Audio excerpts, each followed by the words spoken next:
കളിക്കളത്തിലെ പരിക്കുകളെ ഇനി പേടിക്കേണ്ട. എല്ലാവിധ സ്പോർട്സ് ഇഞ്ചുറികൾക്കുമുള്ള സമഗ്ര പരിഹാരം ഇവിടെയുണ്ട്. ABC orthopaedic hospital, near Kairali theatre, Calicut road, Manjeri. മുന്നണി മാറ്റം ആവശ്യമില്ലെന്നും പാർട്ടിക്ക് ആവശ്യമായ പരിഗണന ലഭിക്കുന്നുണ്ടെന്നും കെ ബി ഗണേഷ് കുമാർ പറഞ്ഞു. കൂടുതൽ സീറ്റുകൾ ആവശ്യപ്പെടുന്നത് സ്വാഭാവികമാണെന്നും അത് രാഷ്ട്രീയ പ്രക്രിയയുടെ ഭാഗമാണെന്നും അദ്ദേഹം വ്യക്തമാക്കി. എനിക്ക് പ്രായം അധികമായിട്ടില്ല, ഞാൻ മത്സരരംഗത്ത് തുടരുമെന്നും ഗണേഷ് കുമാർ കൂട്ടിച്ചേർത്തു. പ്രോസസ് എല്ലാം പൂർത്തിയായിരിക്കുകയായിരുന്നു. ഇന്നത് ഫൈനലൈസ് ചെയ്തിട്ടുണ്ട്. പരമാവധി കൊടുക്കാവുന്ന പ്രൊമോഷനുകൾ നമുക്ക് ഈ ഡിപ്പാർട്ട്മെന്റിനെ നടത്തിക്കൊണ്ടുപോകാൻ ആവശ്യമായ പ്രൊമോഷൻസ് എല്ലാം കൊടുക്കാനാണ് തീരുമാനം. ഡ്രൈവർമാർക്കും കണ്ടക്ടർമാർക്കും ഒക്കെ പ്രൊമോഷൻ ഉണ്ടാകും.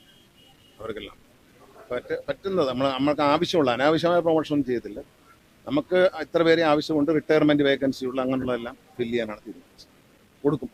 2 ദിവസം ഞാൻ MD നിർദ്ദേശിച്ചത് നാളെ മറ്റന്നാളോ അദ്ദേഹം ട്രിവാൻഡ്രത്തിൽ എന്നാ ഉടനെ വെച്ച് അത് ജീവനക്കാർക്ക് ഒരു സന്തോഷ വാർത്തയാണ്.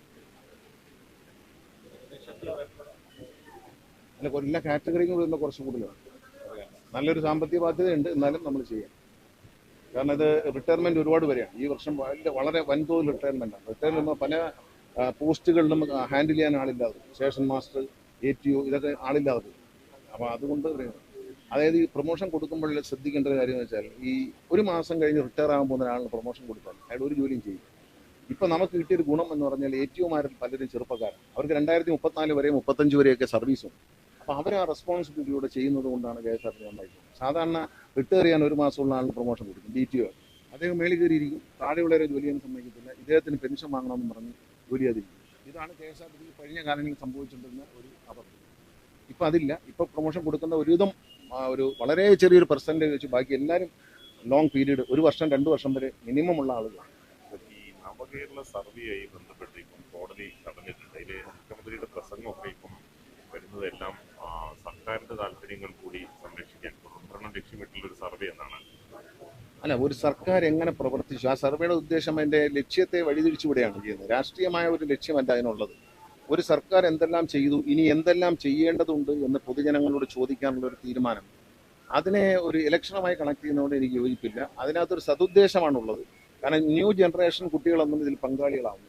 ഈ ഭരണത്തിലോ രാഷ്ട്രീയത്തിലോ വോട്ട് ചെയ്യാനോ തയ്യാറാവുന്നു.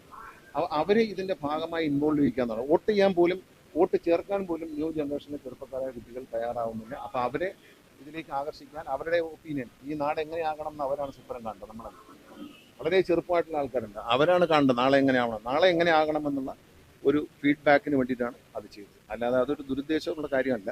ഇതിപ്പം എല്ലാ രാഷ്ട്രീയ പാർട്ടികളും ഇപ്പോൾ പിന്നെ ഇവിടെ ബീഹാറിൽ എന്താണ് ചെയ്തത്? ഇലക്ഷൻ തലേ ദിവസം എല്ലാ സ്ത്രീകളുടെയും അക്കൗണ്ടിലേക്ക് 10,000 രൂപ. അതുപോലെയല്ലല്ലോ ഇത്. ഇതൊരു 10 വർഷം ഭരിച്ച ഒരു സർക്കാർ, ഞങ്ങൾ ചെയ്ത കാര്യങ്ങൾ ഇഷ്ടപ്പെട്ടു, ഇനി ഞങ്ങൾ വന്നാൽ ഞങ്ങൾ എന്താണ് ചെയ്യേണ്ടതെന്ന് ഒരു പ്രകടന പത്രിക തയ്യാറാക്കാൻ പോലും അത് ഉപകാരപ്പെടും. അല്ലാതെ രാഷ്ട്രീയമായി മാത്രം അതിനെ കാണുന്നു. അതേസമയം KSRTCയിൽ വ്യാപക പ്രൊമോഷൻ വരാനിരിക്കുകയാണെന്നും മന്ത്രി അറിയിച്ചു. ടെക്നിക്കൽ വിഭാഗം മുതൽ എല്ലാ തസ്തികകളിലും പ്രൊമോഷൻ നൽകാൻ നടപടികൾ പുരോഗമിക്കുകയാണെന്ന് അദ്ദേഹം പറഞ്ഞു. ഈ വർഷം കൂടുതൽ ജീവനക്കാർ വിരമിക്കുന്ന സാഹചര്യം നിലനിൽക്കുന്നുവെന്നും അർഹരായ ഉദ്യോഗസ്ഥരെ കണ്ടെത്തി പ്രൊമോഷൻ നൽകുമെന്നും മന്ത്രി വ്യക്തമാക്കി.